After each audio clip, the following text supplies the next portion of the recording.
So, good day po sa inyo, Sir Romel. Ngayon po ay ipe-present po namin ang aming final project, which is the RPG Boss Fight Themed Quiz Application. So ngayon po, makikita nyo po ngayon ang ating menu window. So, bago po namin simulan ang discussion about the different parts of our system, we would like to first demonstrate our system for and foremost. So, let's start. Nakasan lang po natin ang ating music. As you can hear, pati po ito ng ating system. So, let us click play.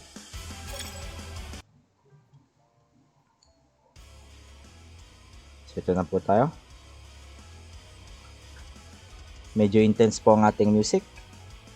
So, first question. Which one of these people is not part of ODU Process e-board? Sino nga ba? Si Fred Gloria kaya? Yun lang. Nadali tayo. Next. Tell the name of the president of the Asociación La Solidaridad. If I remember correctly, this would be Mariano Ponce. Wrong again. Who are the Malay? This one, I definitely know this. Are Tunisian people inhabiting the Malay Peninsula. Very nice, we dealt damage to our teacher. Which of these is not true of the La Solidaridad? It featured articles about the good deeds of the friars. Let's go. So, In July, 305 employees worked on an assembly line. In August 30, employees resigned and 11 were hired. In September 9, employees resigned and 23 were hired. October 17, employees were hired. What was the total number of employees as of November 1st? So 305 minus 30, that would be 275. 286. 286 minus 9. 77, 277 plus 3, 380 for 300, 317.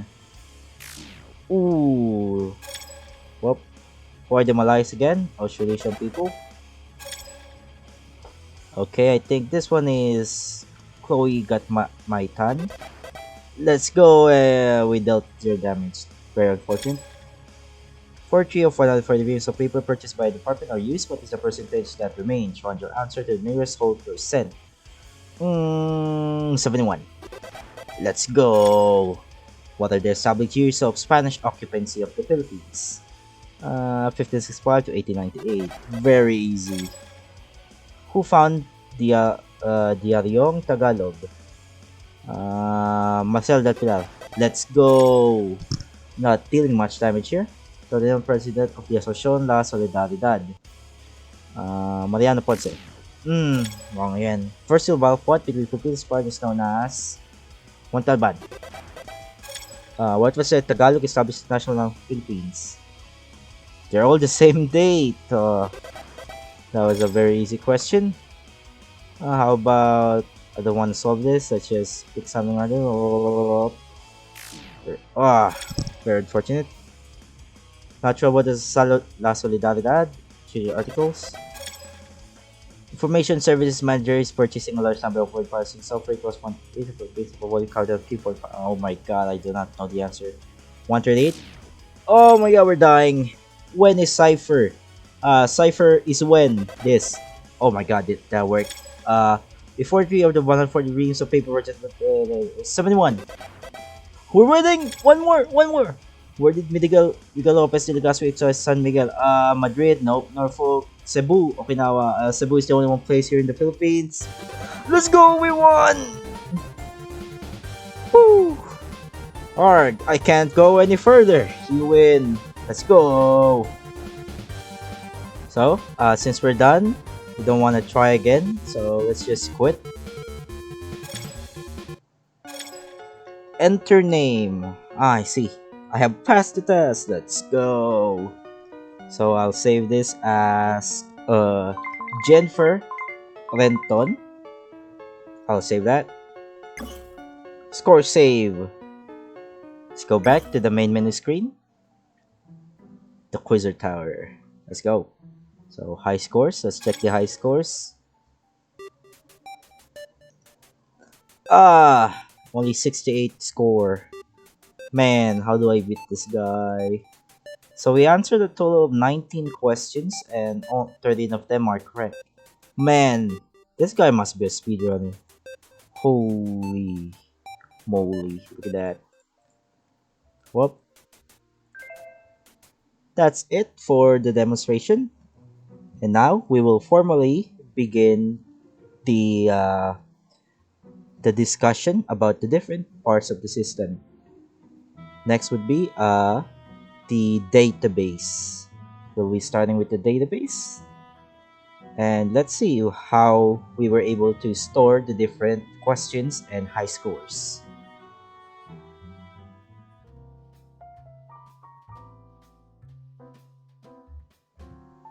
Okay, so now welcome to our database. So the name of our database is quiz_db, which means quiz database. So we only have two tables here. Very simple. First, I will explain the high scores table. So the high scores table currently has many scores stored in it. Here we have our score from earlier. So let's go to the structure and see what are the different columns that make up the high score table. So first we have the high score ID, which is an integer with a maximum of 11 digits. So this is also auto incrementing, meaning that every time we upload a new data to this table, all it does is it auto increments it. So if the last one is 17, the next one would be 18. So it automatically does it for us. Next is the username. So username is basically just the name of the player that played the game if they wanted to save the score. So obviously it would be varchar. You can use any symbol or any letter or numbers, but you only have a maximum of 20 digits. If you go over that, it will give you an error. Next is the correct answers. So correct answers, it basically just stores how many answers you've answered correctly. So only up to 3 digits. It's pretty impossible to answer a total of 999 questions correctly, because from what we've seen, we can actually defeat the boss in 12 or 11 questions, maybe even less. Next is the total answers, the amount of questions you've answered throughout the game. So yep, 300, only 3 digits. It's impossible to reach 999 total questions answered. And then we have the score mean, which is a float. Since we'll be dealing with decimal points in calculating the scores, I turn into float. Score mean is basically just the very score that you get from the correct answers and total answers from the game. So that's it for the high score table. We will now proceed to the questions table to be discussed by John Cedric Santos. Thank you very much. Magandang araw po, Sir Romel. Ngayon po ay ipapakita po namin yung paggawa po namin ng database ng aming mga grupo. Una po ay start po natin tong may Apache and then MySQL. Tapos po, punta po tayo sa may PHP admin. Dito po makikita po natin mayroon pong QuizDB. Ito po yung ginawa namin. Question table. Then dito po. Dito po gawa kami ng questions, answer key, choice A, choice B, choice C, choice D. Para po sa amin gagawing project. Ginawan po namin ng bar chart na may minimum 100, bar chart 100, bar chart minimum 100, bar chart minimum 100, bar chart minimum 100, bar chart minimum 100, Varchar po ginamit namin para pwede po nang gumamit kami ng numbers and then letters po na magkasama. Tapos minimum lang po na 100. May kita po dito yun. Ito po yung ginawa namin questions na may numbers and letters. Sa answer key po, may number. Sa choices, number din po. Para po di po kayo mahirapang mag-input. Marami po kaming ginawang questions na umabot ata ng 20. Ay, 30, 25 po sir. Dadagdagan lang po. Pwede rin po namin dagdagan to. Ito po yung ginawa namin na may mga letters, numbers. Then yung susunod na paliwanag po ay ipapaliwanag na aking kagrupo about po sa Java. Thank you po.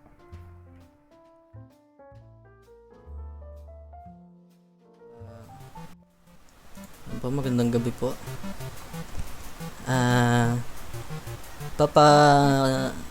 Kita ko lang po sa inyo yung paano po namin ginawa tong aming menu frame na. First is naglagay po kami ng ito po, kung makikita nyo po ito, the Kizard Tower. Yan. J-label lang po yung nilagay namin dyan, no? J-label, then edit text, cleaner lang po namin yan, no? Then naglagay kami ng icon. Ito po, ito yung icon nya. Ayan, ito po yung ginawa naming icon, no? Then next po is sa play button natin. Ang kaibahan nyo po kay the Kizard Tower is button po yung nilagay namin. Ayan. Same process pa rin po, no? Same process pa rin po yung pagkakagawa. Edit text lang namin, edit text, then na cleaner lang namin, clear lang yung yung field nya, then naglagay kami ng icon, no? Ito yung icon nya, yung play button icon namin. Then same pa rin po dito sa high scores button, no? Button pa rin po, ayan, button, naglagay kami ng button, then lagay din po ulit ng icon. Ito pala, sorry. Ayan, ito po yung high scores button, no? Then pupunta naman po tayo sa ating code dito po sa source, package RPG quiz. Ito po yung dito po nakalagay yung aming application sa package na to, sa RPG quiz, no? Import Jaco MP3 player, ayan, para po dun sa ating yung naririnig nyo po na sound, no? Natin to. Ito. Ayan. Then sa Java.io file, ayan, para makuha yung mga file na nilagay natin dito, no? Gaya ng music, sound effects. Then sa dito, itong dalawang to, yung lagging level sa lagging lagger, no? Para lang naman po yan sa kung sakaling may error man is makikita po namin yung kung saan yung error, no? Border factory, ito po yung sa kung mapapansin nyo po, no? Dito po kasi meron siyang yung button natin is may may white, no? Ayan, makikita po natin. Pero pagka nasa actual na po ay na application is wala po siya. Ito po, no? Ayan. Mamaya po ipapaliwanag ko kung bakit wala yung white na to sa labas ng ating button. Image icon, para makuha po yung ating mga icon na nilagay, no? Tiny sound sa ating sound effects, no? Punta naman po tayo sa ating constructor, no? Dito sa set location relative to, kasi po karamihan po kadalasan po pagka gumagawa po tayo ng GUI, nasa taas po yung ating ginawang GUI, no? Nandito po siya sa taas. So since meron po tayong nilagay na location relative to, sa gitna po siya lalabas, no? Nakagitna po siya. Init buttons, yung init buttons po natin, ito na po yung sa ating mga buttons, no? Kung bakit po nawala yung border na yan, no? Sa border painted, naka-false po siya, no? Para sure po tayo na mawawala talaga tong ating itong white na to na may nakalabas sa ating button.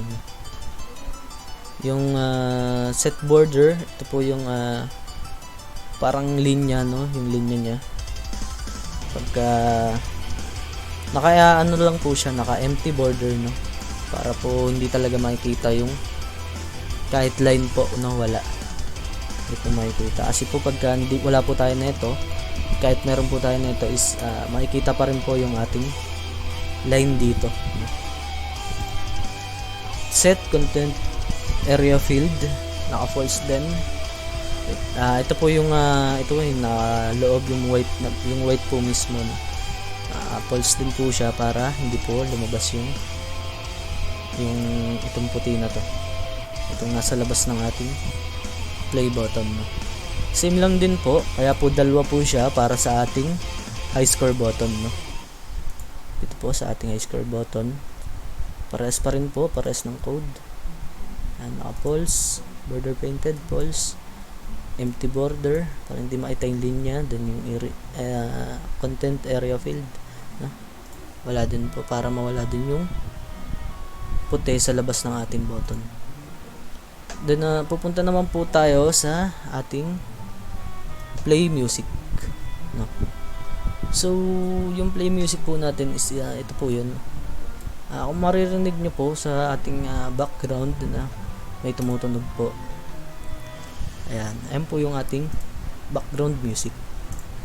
So music po siya kasi po parang hanggat hindi po parang dire-diretso po yung music niya, no? Pero pagka sound effects naman po is sound lang siya, no? Kasi isang beses lang po siyang mag-play. Pagka music po, ayan po, tuloy-tuloy po siya, no? Hindi tumitigil, no? So kailangan music siya. Ito po yung file path para makita po ng ating code kung saan nakalocate yung ating sound na nilagay dito sa ating frame, no? Sa ating GUI. Ayan, menu, play, music menu. Ayan, para po mag-load yung ating tunog, no? Yung itong menu play para din po ito dun sa para tuloy-tuloy, no? Para tuloy-tuloy yung tunog. Parang sa ang kaibahan naman po nito sa sound effects, no? Meron pa rin po siyang file path para ma-allocate pa rin po ng ating code kung saan nakalagay yung ating nilagay na sound effects, no? Tayo ni sound sound menu. Ayan, kung makikita nyo po is sound siya, no? Hindi siya music. Ayun nga po, kagaya na sinabi ko kanina, kasi po pagka music is tuloy-tuloy, no? Tuloy-tuloy siya, hindi siya tumitigil. Pagka sound naman po is isang beses lang siya tutunog, no? For example, clinic po natin to. Ayun, kung narinig nyo po, isa pa, ayun, kung narinig nyo po yung ating sound effects, ayun po yun, menu play. Ayan, para tumunog. Doon na punta naman po tayo sa ating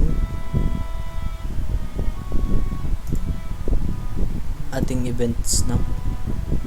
Pagka pinindot po natin tong i-right click lang po natin tong play play button, then punta sa mouse, then mouse entered, no? Yung mouse entered po naman is ito po. Ayan, kung nakikita nyo po yung cursor natin, once na pumasok siya sa button, no, mag-iiba po yung itsura ng ating play button, no? Ayan, kung napansin nyo po, Pagka nilabas natin, pagka pumasok, ayan, makikita po natin nag-iba yung itsura, no? Then dun po ulit, mouse exited, no? Ito po yung code nung dalawa. Ito po yung sa mouse entered natin, ito po yung sa mouse exited, no? Yung sa mouse exited naman po is diba nasa loob po yung ating cursor. Pag nilabas po natin is babalik siya sa dati niyang itsura, sa dati niyang kulay, no? Kasi po kung mapapansin nyo, nag-iba yung kulay pagkapasok ng ating cursor sa loob ng range ng ating play button. Pag lumabas po, ayan, mawawala, babalik po sa ano niya.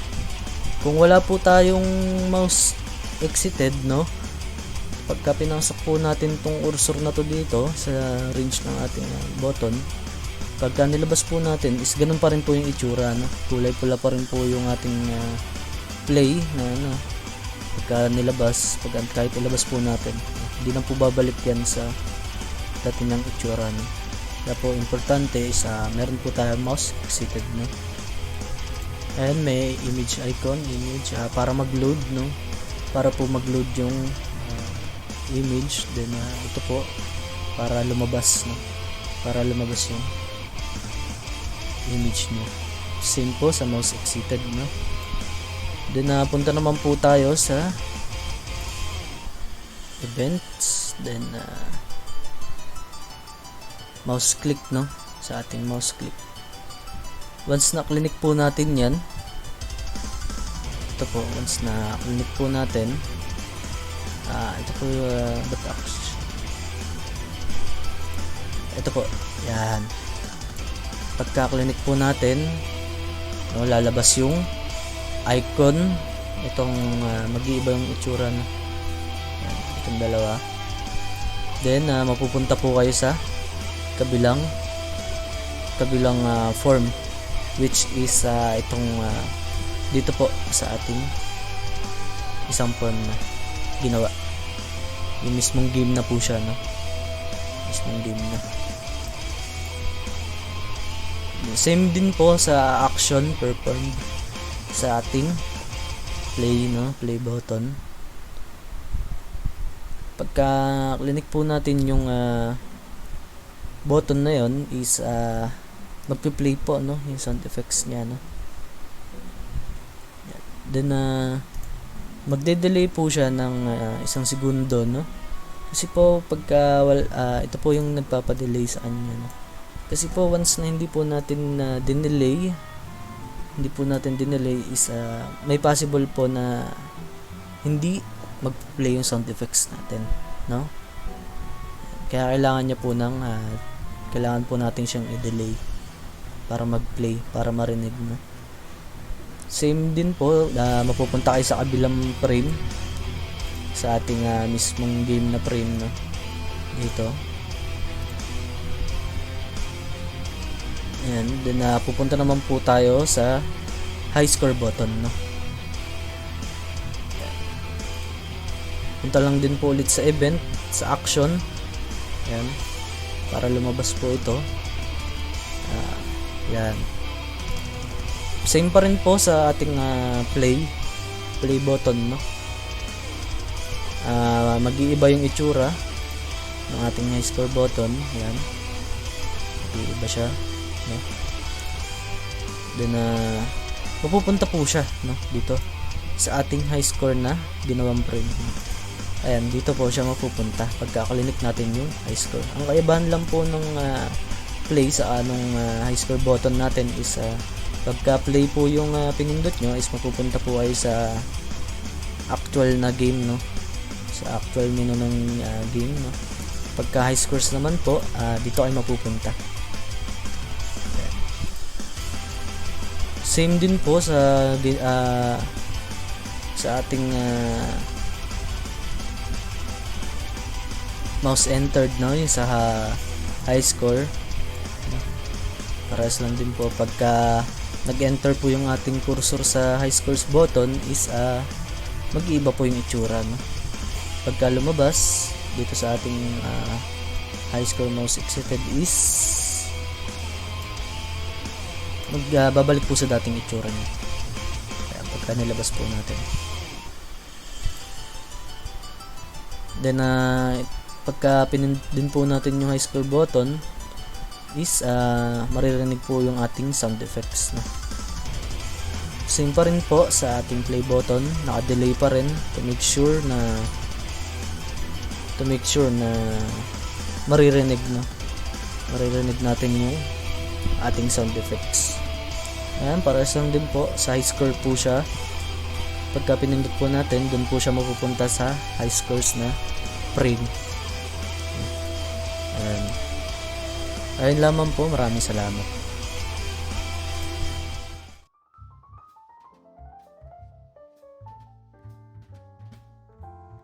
So now let us move on to the actual game frame that we name math level. So funny story, when we first started conceptualizing this idea of a program, our first decision was to create a math quiz app, specifically mathematics, arithmetic math. But as we developed the program, we have come to realize that we could add more questions to this. So we added some history questions in the mix of our arithmetic questions. So let's now move on to the design. So the design of this frame is basically health bars, labels, the enemy icon, and choices, and the next and try again button. Oh yeah, forgot to mention the dialog box. So first, let's start with the background, the panel, the main panel, or so to say. So we have the main panel here, which contains everything that you see on screen. So I made the background color into a very nice dark blue color. So because I really prefer dark mode in most of the stuff that I use, and blue is a very nice color too. So darken it, and you get a dark mode color with a bluish tint to it.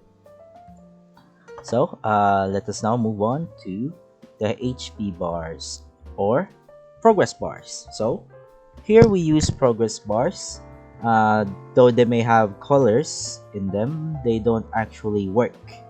As you can see from the demo earlier, the color that you will only see is the color orange, which is the default color, unfortunately. So this HP bars or progress bars, they work normally. They contain the HP that goes from 100 to 0. So I will explain it later in the code section on how it works. So first, let's go to the labels. So over here we have two text labels, which is the teacher and the player. So from what we can see here, though they may be text, they're not actually the actual text. They're just icons. As you can see from here on the right side over here, the properties, we can see that what we're using here is an image, not an actual text. Same goes for the player and for the enemy icon. So the enemy icon, it actually changes based on the damage you deal to it. So over here we see this is what the normal teacher looks like. Nothing too rad happening so far. So that's it for the labels. Next would be the text dialog. So the text dialog here is pretty big because it will contain a lot of text from the questions. So over here, as you can see, as you remembered earlier, it actually has break lines. How was it implemented? We will learn later in the source code part of this section. So next would be the buttons. So we have four choices here, A, B, C, D. from the demo earlier, you've observed that all of them contains different answers based on the question. So from the database, it will set the dialog box, it will fill it with the question and the choices with the corresponding choices. Then we have the next and try again button. So the next button basically just uh, sets the next question, and once the game is done, it will turn into a quit button that will open the save score frame over here. Then we have the try button, which simply just restarts the game. So that's it for the design section of our math level form. Let's now move on to the source code. So over here in the source code, we can see that it is part of the RPG quiz package, which can be found over here. So here it is. And then here are the imports that we're going to use to run the game. So first we have the AWT color, which basically just changes the color of our background over here. You've seen it in action earlier, where whenever we pick the wrong answer, it changes the color of the panel into a very intimidating red color. And then we have the IO file, which works hand in hand with our library here named TinySound. So basically, IO file basically just creates a file object that points to the file that we are going to use, which is very important for TinySound library because we will be needing the file in order to tell TinySound where to get the audio files that we are using for this game. Next is the SQL SQL imports, which basically just contains all the MySQL related code. This makes us able to connect to the database and make different queries with it. Then we have the logging imports, which basically is for just catching errors. We got the image icon, which works similarly with IO file, except it imports or points to the image that we are going to use for the labels whenever we change their icons. And then we got the J option pane, which is used for catching errors, and that's it. So now let's move on to our class. So from what we can see here, it extends the J-frame because we are actually using a J-frame here. So now let's move on to the classes. The instance variables over here. So first we have the string answer, private string answer. This simply stores the answer key of the current question. The correct counter, which stores the amount of correct answers by the user during the game. Question counter, which stores the amount of questions answered by the user. Music menu, which is just a reference variable to the music named menu. Then we have the damage counter here, which is private int damage, stores the amount of damage.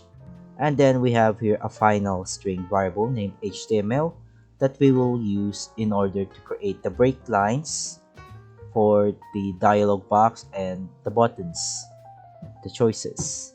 So I don't know if you know this, but you can actually use HTML codes in your labels and buttons. This will enable us to stylize our text. So I'll explain later how this will be utilized. So let's now move on to our constructor. So our constructor here has a bunch of stuff that starts whenever we run the system. So first is the init component, which stands for initialize components all it does is that it setups the JFrame and everything that you see on screen right now. Then we have the question randomizer. The moment that we open the game instantly loads up the questions. So it basically calls the question randomizer method and it will do the code. So let us move on to the question randomizer here. Let's explain how it works. So the question randomizer basically does this. So first, it will set some buttons visible and not visible. The next button becomes invisible while the choices become visible. So this is very important as it allows the buttons to be consistently on the screen whenever they are only needed. So then we have the actual randomizer here. So we have the maximum variable here, which contains the maximum amount of questions. We have the minimum amount of questions, and then we have the range, which is max minus min plus 1. So the range contains the range, which is range from 1 to 30. So then we will use a random, the math class, to randomize the questions. And then we will just store it into our ID. After that, we will now connect to our database and then turn our randomized ID into a string. After this, we just create a bunch of reference variables, a preferred statement and result set. The preferred statement, we will be using this in order to run the SQL statement, while result set will contain the expected result of our query. So first, we have our SQL statement here, which selects all the columns from the question table where quiz ID is equals to question mark. So the question mark here is basically the ID S, the string version of our randomized ID here. So basically, this code will ensure that the query would be randomized here, and then we will just run it. After we execute the query, we will just use the rs.next method in order to get or point or make the result set point to the row that we are looking for. After that, we will just retrieve all the data from the columns. So as you can observe here, we did not get the string for the question ID, which is fine because we won't be needing it in this game. It is only good for when we are trying to access it. So over here, we retrieve the question, the answer key, and the choices. After this, we will just store the answer key to the instance variable answer. So this is just for testing purposes. And after this, we will set the text. So for the questions, we will set it in the dialog label. So using the string.format method, we can use the HTML variable to make breaklines if the first line exceeds 600 characters. Once that happens, it will create a new line, and so on.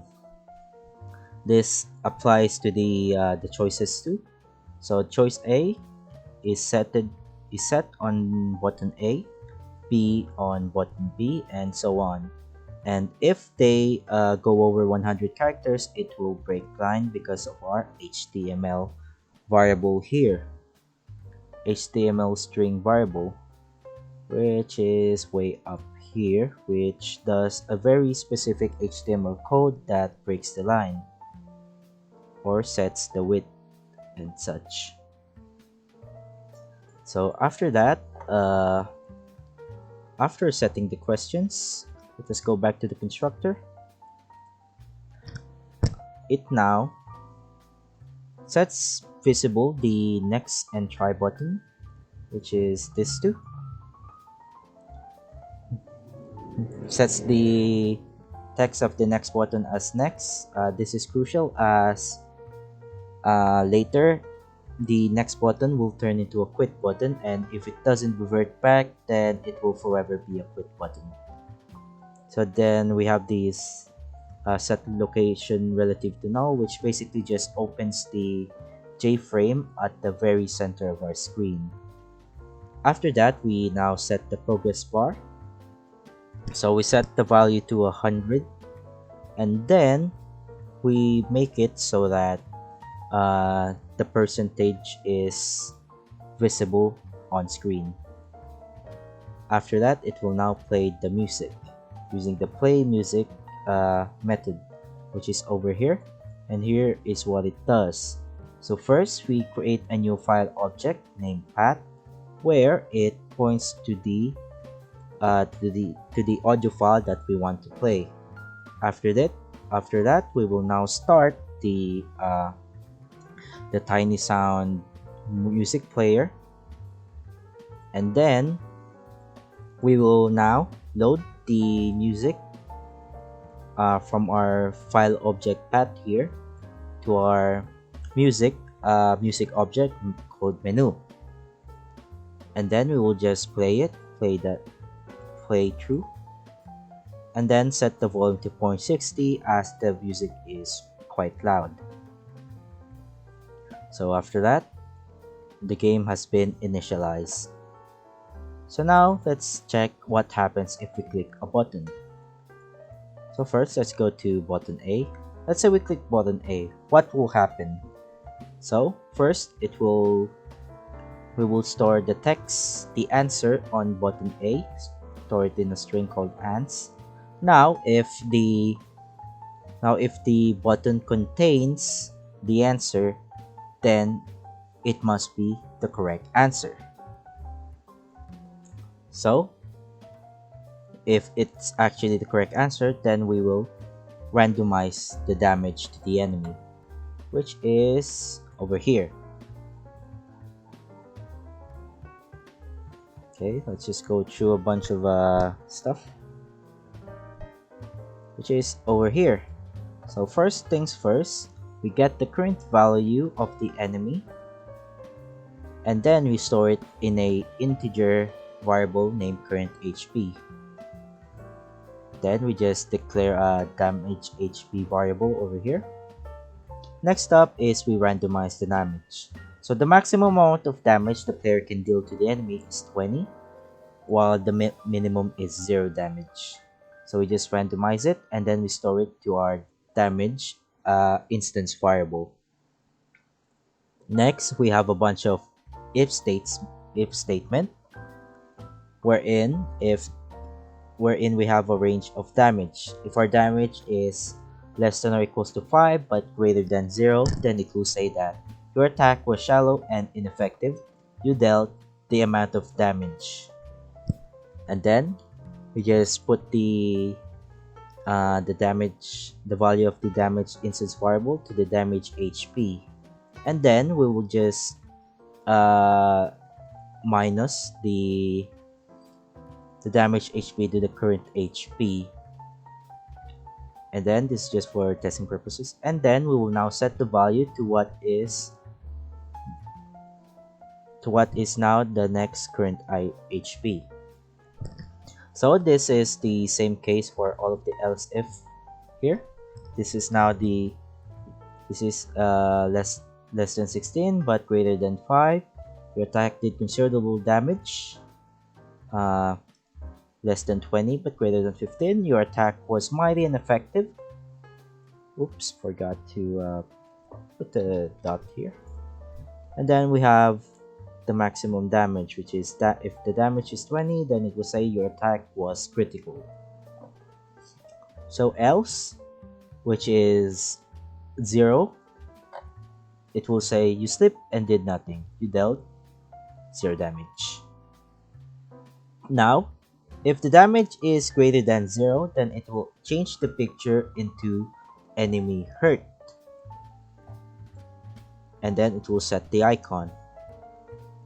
If the damage is equals to 0, then it will just revert the image back to its normal form. Basically this one. And then it will set the icon. And then if the current HP is less than or equals to 0, then it will set the text for the dialog box into ARG. I can't go any further, you win. And then it will play the victory music, which is way up here. Basically just play victory2.wav and it will initialize it, and if the game music is still playing, it will stop it, and then it will load the new music and it will play it. This is the same for the play defeat music. Basically, if any music is playing, it will stop it and then it will play the defeat music. So now let's move back to our button A. So after randomizing our damage here, we will now add 1 to our correct counter. And then if the damage is 0, it will play the right sound effect, no damage, or else if there is damage done, then it will play the right SFX, which is right up here. So right FX is basically just it plays 2 sound effects. The first is the write to audio file. It will load it and then play it. After that, we will play the enemy damage sound effects, which will be delayed by half a second, so that these 2 sound effects will not play at the same time. So we also have the play right sound effects, no damage. It basically just plays the right answer sound effect, and that's it. We also have the play wrong sound effects, which basically just play the wrong answer audio file, and the player damage audio file, after of course delaying it for half a second so that they don't play at the same time. And of course, we have the play wrong sound effects when no damage has been dealt. Just plays that you're wrong. And now let's go back to button A. After that, if our answer is actually wrong, it will then do the enemy damage randomizer, which deals damage to the user. It is actually the same, almost the same as the player damage randomizer. We get the current HP by getting the value of the progress bar, and then we just randomize the damage, which the maximum is 50 and the minimum is 0. So if the enemy's damage is less than or equal to 16 but greater than 0, then it will say, "A simple mistake, how could you?" Then it will deal after some calculation over here, we will now deal the damage by setting the value to the current HP. Then we have the damage less than 40 but greater than 16, where it will say, "You should have studied beforehand, student." So let's just remove this. Oh, never mind. So basically here's another example of the use of HTML in our text strings. So here we use the HTML in order to break the line. This ensures that enemy dealt is on the next line, because this text is pretty long. So next is damage is less than 49 but greater than 39. It will say, "You should have studied beforehand, student." And then lastly, we have damage equals to 50, where it will say, "I am disappointed by your mistake." And then we have the 0 damage, which the teacher will say lucky consideration. And now we have some if statement here. If the damage is greater than 0, then the background color will turn red, which is the main panel. And if the current HP of the player is less than or equal to 0, then it will set the text to, "Are you really taking this test seriously? You failed." Then it will then play the defeat music. So then let's go back to the A button. After that is done, after we've determined if it is the right or wrong answer, we will now do a bunch of codes. So first we will add 1 to our question counter, and then it will set visible false to all the choices, and it will set visible true the next button. This ensures that we can safely proceed to the next question. So then if the value of the progress bar is 0, either the enemy or you, then it will set visible false all of the choices, set visible true the try button, and then it will turn the next button into a quit button. And of course, if the enemy's health bar is 0, it will set the icon image into its defeat form, and then it will set icon here. So this is the process that will happen whenever we click a choice button. This applies to button D, button B, and button C. Next is our next button. So the next button, basically, all it does is it plays the sound effects for the buttons, for the button, and then it will randomize the next question. It will also set the background back to its normal default form, and then it will set the image of the enemy back to its default looks. But if the health bar, one of the health bar turns to 0, then what will happen here is that if the player is defeated, it will set the text to "you failed the test," or else if the enemy is defeated, it will say "you have passed the test." This text will be passed into the save score, so whenever we win or lose, it will set the text here. Then it will play the button sound effects, and then it will delay the playing of the sound effects so that it ensures that the sound effects actually plays before eventually shutting down the music player. So after shutting down the music player, it will now open the save score frame, wherein we will send a bunch of arguments, which is the text, the correct counter, and the question counter, to be used for the calculation of the score. So that's it. Last button here is basically the try again button. So what it does is it shuts down the music, and then it loads up the frame, the math level frame once again. So in our original recording, I wasn't able to explain the connection here. So I will now explain the connection method. So the connection method here, so it's a static method. So meaning that we can only use this when we call the actual class.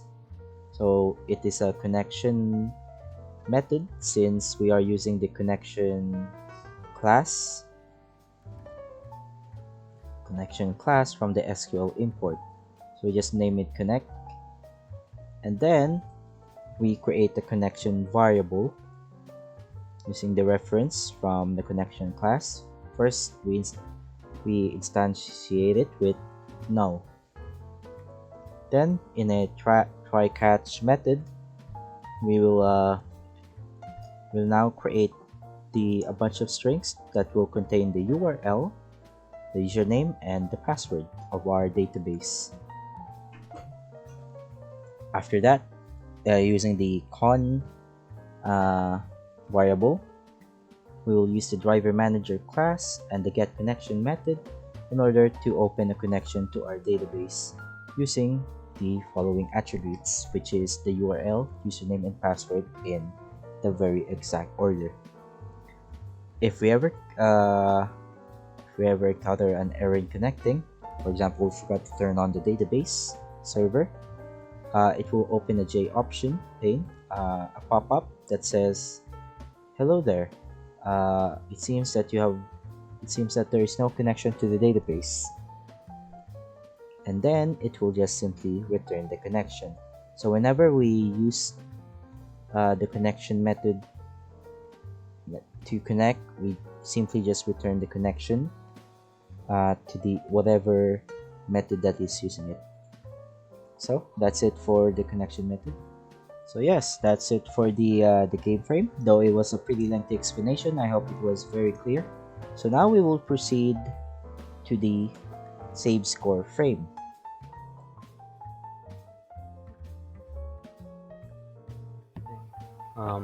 Hello, I'm Chrysler Robles. Ngayon, ako naman is i-discuss yung ano namin, yung sa keyframe form namin, which is itong save score. So, ito yung ano niya, design. Dito sa design na makikita natin yung itong label. So, dito sa label na to, itong enter name, label lang siya, which is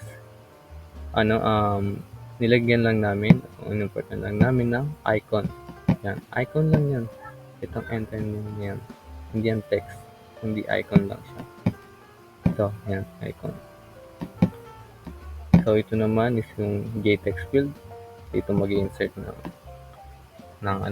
or magta-type yung mga user ng nila, name, para sa pag-save ng score nila.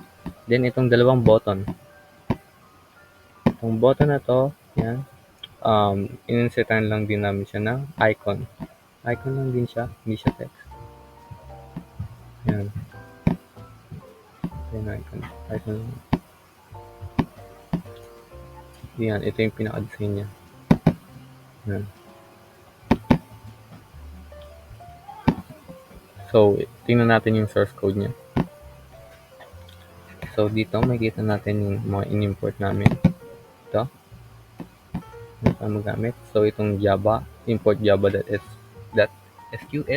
is for accessing and processing the data stored in our database. So, para ma-access namin, and yung magamit, yung nasa database namin, for connection na rin yan sa database. Ito naman yung java.util logging.label, and yung logger is for ano naman yan, exceptions for info and warning messages, para mas mapadaling sa natin sa pag-debug ng program natin kung may makita man na mali, diba? Makita natin sa try catch. So ito naman sa jobbox.swing border factory. Ito naman sa pagsaset ng mga border ng J-components natin.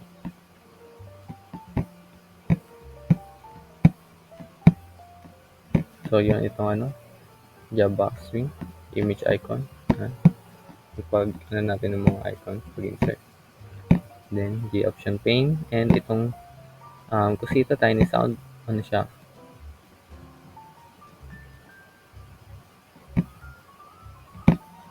Ito siya, sa libraries. Pag yung mga sound, yan. Ito, yan. So, yun, dito tayo. Yan. So, dineclare namin ng float yung correct and yung total. So, yung correct, ito yung ano, yung correct answers mo. And itong total naman is yung total questions na natanong sa'yo.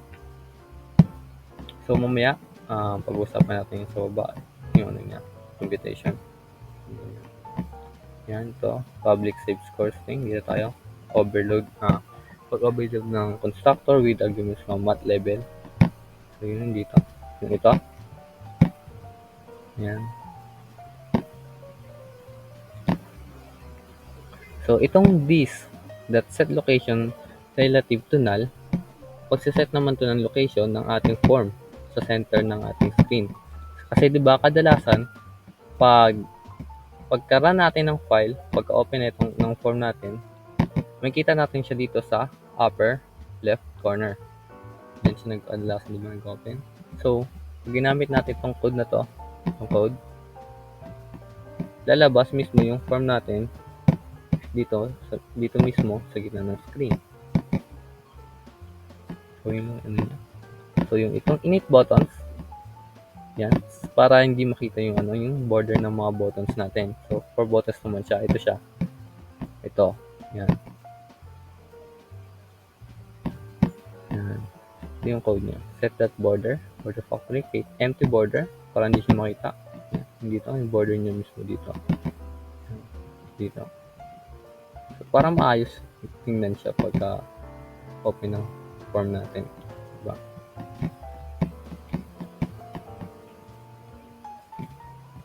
So, yun. Ito namang play music. Constructor to play the music, the form. Sa naman, ito, mag-play siya ng music dito sa mismong form natin, pagka open. So, dito siya, tinawag lang natin siya mula dito sa menu. Go to source. Ito siya. Private play music. Yan. Ito yung code niya. May tayo dito. So, yan. Ito yung normal constructor lang natin ng save score. Hindi siya. Yung sa init components, lang yan. Pag initialize o yung pag-load ng mga components natin. Pagka-apply natin. Pagkaroon na itong file. So, dito naman tayo sa Ayan. Sabi ko na to, yung sa init buttons. Sa borders naman na itong mga natin. Buttons yan. So, dito tayo sa pag-load ng music. Play music. So, file, path, yung path. Equals to new file. Ito, kasan yung path. Kung nakalagay yung, natin, yung music.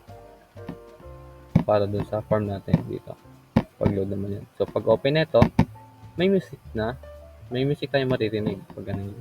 So, mamaya ipaparinig ko sa inyo yung niyan, yung mga sound niyan. Kasi nakamute pa siya agad. So, ito naman, 4 button naman to, sound ng button, mga buttons.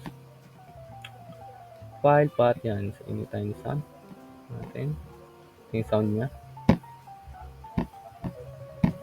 So, pag kinlik din natin yung button, pag-click natin yan, syempre, may sound din na ma-produce. Then, pati dito sa sa pag-type natin, pag-type ng user dito sa text field natin, may sound din na ma-produce. So, ito yung code niya rin. Ganun lang din siya. Iba lang yung music niya kada So, dito naman tayo sa pag-calculate ng score natin. So, dito sa pag-calculate ng score, so ito, dineclare namin ng float yung pinaka-mean. So, ito yung pinaka-score niya talaga, yung mean. So, sa taas, di ba, meron tayong naka-declare na float, yung correct and yung total. So, yan, para makuha natin yung pinaka-score niya, yung mean. So, yung correct score mo, i-divide natin siya sa total questions na natanong sa iyo. And, pag nakuha na natin yung sagot doon, so yun, ito na siya. Nakuha natin yung sagot. Ita-times na natin siya sa 100 para makuha yung pinaka-mean niya, yung sagot. Yung score mo talaga. So, dito sa baba. Ito naman yung pag-set ng text based on the text argument ng math level. Ito naman, pag-set ng text kung mula dito sa math label kung ikaw is defeated or victory, nanalo ka, natalo dito sa sa game. Lalabas din siya dito. Dito siya lalabas yan dito. Then, mismo, diyan din lalabas yung save score pag sinave mo. So, ito siya. So, saan yun? So, mamaya natin siya. Madadaanan natin yun. So, ito na. Dito, pag-create lang natin to ng connection sa database. So, yun. Ang database name namin is yung QuizDB. Ito. QuizDB. Username and yung password. Pag-create lang namin ng database connection yan. So, yun. Dito naman tayo sa button mouse entered yung event niya. So, ito yun. Wait lang. Dito, mouse entered. And dito naman is button save, mouse exited. So, ito yung sa save button naman to. Ito siya. Right-click lang natin. Then, yung events. Ito yung events niya sa mouse. Yung entered and yung exited. So, dito sa entered, mouse entered, gano'n na kami. Lagay din kami ng icon. So, ayun yun, yung icon na mismo. And, ito naman is yung pag-hover naman natin ng mouse dito sa button. So, pag in-hover natin siya, is mag-iiba yung, yung background color. Kita nyo naman. Ito. And yung text niya, mag-iba yung color, di ba? Yung red. Yun yung hover dyan. So, pag-hover lang yun dyan. Yan. So, dito naman sa mouse exit, kasi di ba, mouse entered, pagpasok, entered, then so pag-exit, pag-alis natin ng mouse, sa button. Ito yung code.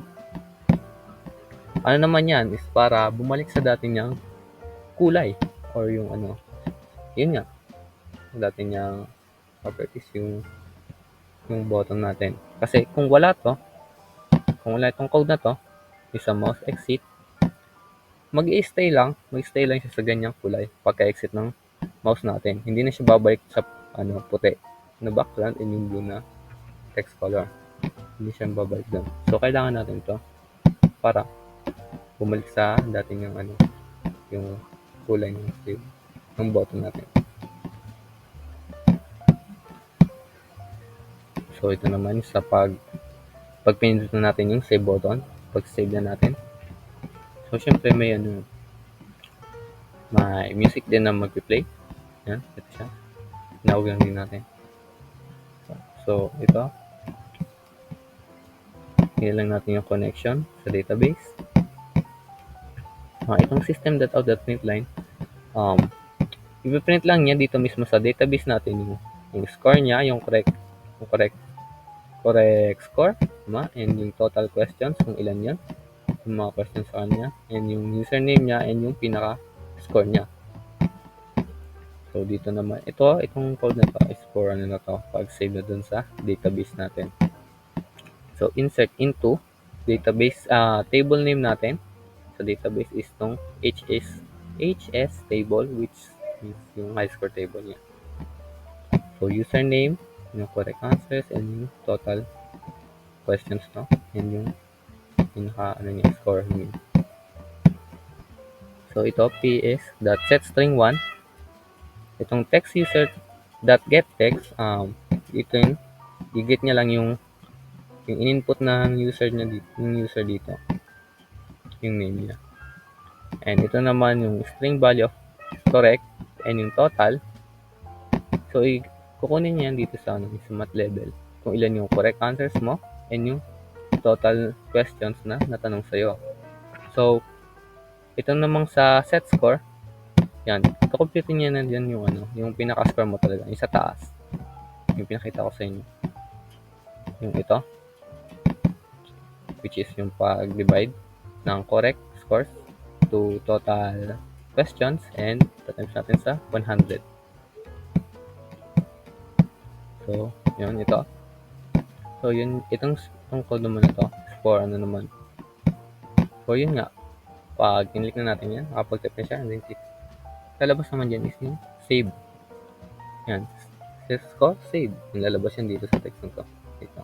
Sa taas. So, kung error naman, may na ano, kung hindi siya. Mag-error yan, lalabas dito. Error occurred. Like kung ano, wala kang tinype, ganun. Lalabas yan dito. So, dito naman tayo sa button back. Dito sa button back naman tayo. So, yun, meron din siyang ano. Ganun din, may sound effect din siya pag pinlik. So, itong thread, that sleep 1000 is for delaying lang ng shutting down ng music and yung pag-open ng next form natin. 1 second yun. So, maglo-loading lang siya yun. Pag-delay lang. Then, so yun. Pag kinlik na natin itong back button, so itong code niya, itong yung form mismo, this set visible false, itong form mismo na to, mawawala na to. Then, set visible to true, yung menu, ito, click natin siya na yung menu. So, pag pindot natin ng back, mawawala tong form, then lalabas yung menu, main menu namin, yung pinaka main menu. So, ito yun. Ito yung lalabas dyan. Pag pinlik natin.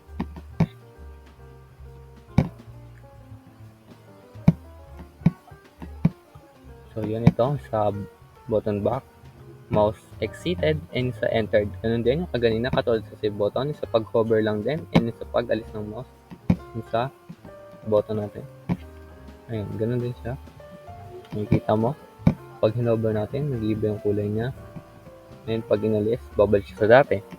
Ito lang din yun sa mouse, yung event niya. Mouse exit, and yung sa enter. So, yun lang. So, ngayon, paparinig ko naman sa inyo sa ano niya. Sa sound. Ayan. Ayan. Diba? May sound siya mismo. Pagka-open ng form. Pati sa pag-type. May sound din siya, diba? Any sound button.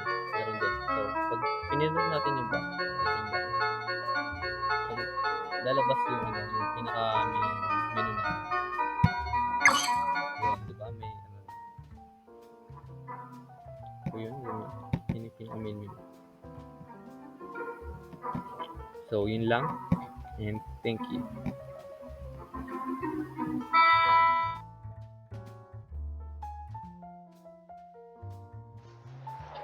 Dumaan po naman po tayo dito sa high score different. Ang una po dito ay ang high score logo na ginamitan po namin ng label. Pero, mapapansin niyo po na may design siya pero hindi po yung text. Kaya po siya ganyan dahil gumamit po kami ng icon logo. So, next naman po ay ang gay table. Ang table na ito ay pinangalan namin siya ng table score. So, dito po natin makikita ang mga high score ng mga players at mga pangalan nila at kung saan ilan ang mga correct answers na kanila sinagutan kung ilang question ng kanilang nasagutan.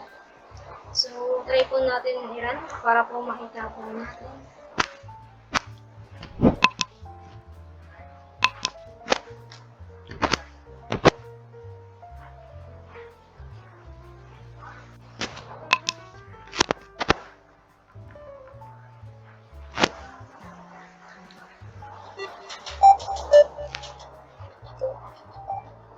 Ayan, so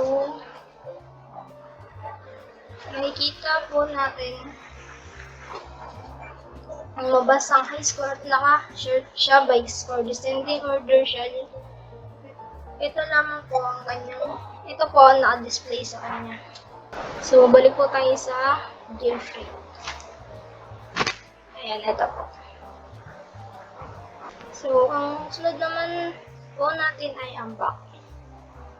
Ayan. Si back button po ay gaya po ng ibang button na ginagamit natin or sa ibang application natin na kung saan kapag pinatong natin itong arrow or itong mouse natin ay ang mag-iiba ang kanyang icon o itsura. So, dumako naman po tayo sa codes.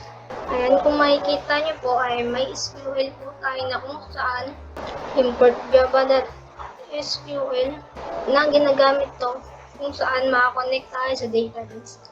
At ito, kung makikita nyo po may java.io.file at may image icon po tayo na napapaloob dito ay ang image icon ng ating app at ang file naman po ay ginagamit po sa pag-import ng mga actual files po natin. And ito po ay ang catch lamang po yan sa mga error. Ito naman pong Java Swing image icon ay ang pag-remove ng border. So, ang last naman po natin dito ay ang tiny sound na kung saan ito po ang ginamit natin panglagay sa mga music. So, dako naman po tayo dito sa music menu. Ang music menu po ay ang gamit ng kung saan ito ang gamit ng pag-play ng music. At dito naman po sa construct, ito po. So, malalaman natin na constructor method siya kapag kapangalan niya si class. So, sa mga ginawa niya dito, una, i-restart niya lahat ng mga components ay makikita natin dito sa JFrame. Lahat ng nakikita natin, siya ay ang nag-load. Next po, dito ang view table. Siya ang maglalagay ng laman dito sa table na ito. And dito po. So, dito po siya nakapaloob. Sunod po natin ito po, si view table. Ang view table na ito ay ginagawa sa pag-scroll pane method. And dito po siniset ang ating background. Then, ayan, ito po. Ang sunod naman po natin ay ang sunod po natin ang string SQL.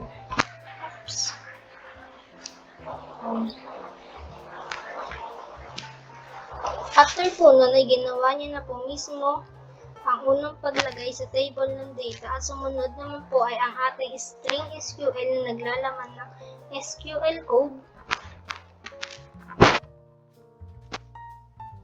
SQL code na naglalaman para makuha natin yung data na galing sa database. So, kukunin niya po lahat ng columns, lahat ng values sa high school table. Order by score po siya and descending mula taas hanggang pababa. So, tignan po natin. So, ito na po. Andito po ang score. Total question. Mula pa taas hanggang pababa. And pagtapos po natin kunin ang mga data na yun, mga value kada row, kukunin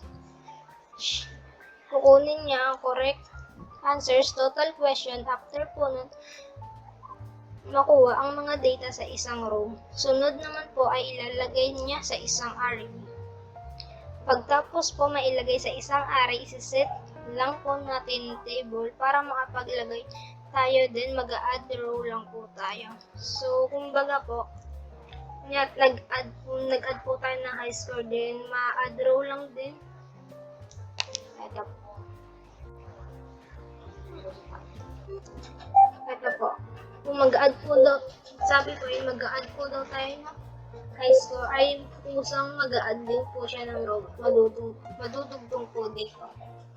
At sunod naman po natin ay ang back button. Ang back button po ay ang, gaya po ng sinabi ko po kanina, ay ang pagpatong ng araw natin sa button ay mag-iiba po ang kanyang icon. So, try po natin yung mag-iiba po ang kanyang icon. Ay, background po pala, sorry.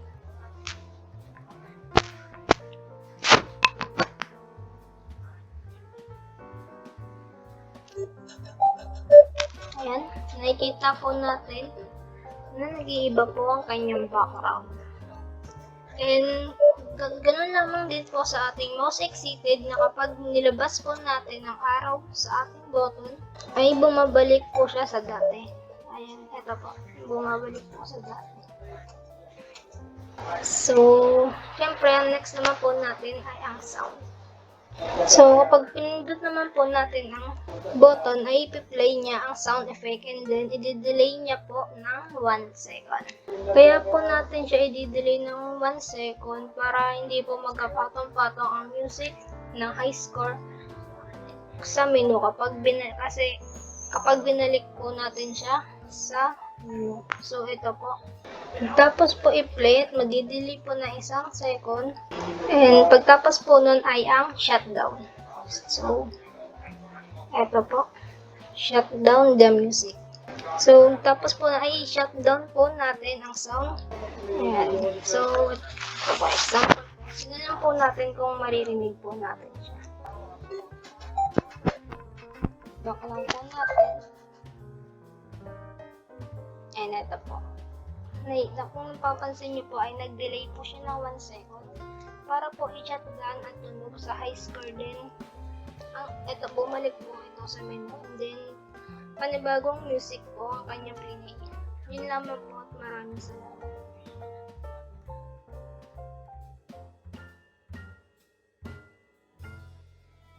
So, welcome back to the very end of our presentation.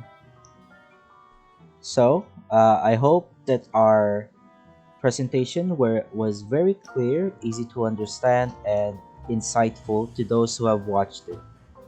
And thank you, Sir Romel de la Fuente, for being our guide and teaching us the different possibilities we can do with Java and MySQL.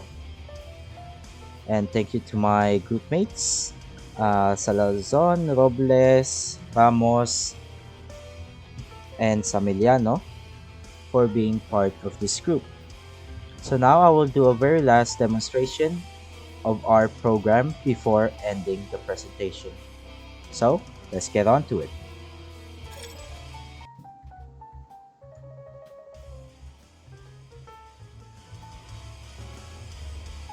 When is cipher? I have no idea, but if I remember correctly, it would be letter C. Let us go. The machine is costing $5,700 for an office. Each machine requires the service of an operator at a salary of $1,100 per month. Okay. Ooh. Formulae. Okay, let's speedrun this. Zone 1. A180. Oh. Yung taga-ilog, Antonio Luna. Who was the dog?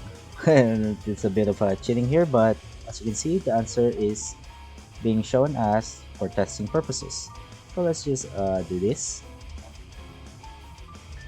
Assembly. Not indigenous to the Philippines. Walay, Davao, Tagalog. I think that would be Tagalog. Oh, we're dying. See? 165. Oh, we're dying. 240. Oh my god, he does a lot of damage. $50 10 minutes. David can file 40 letters in the same amount of time. How many letters will two of them file in 9 hours? 9 hours is 9 times 60. 9 times 6 is equal to 540. 5,400. 540.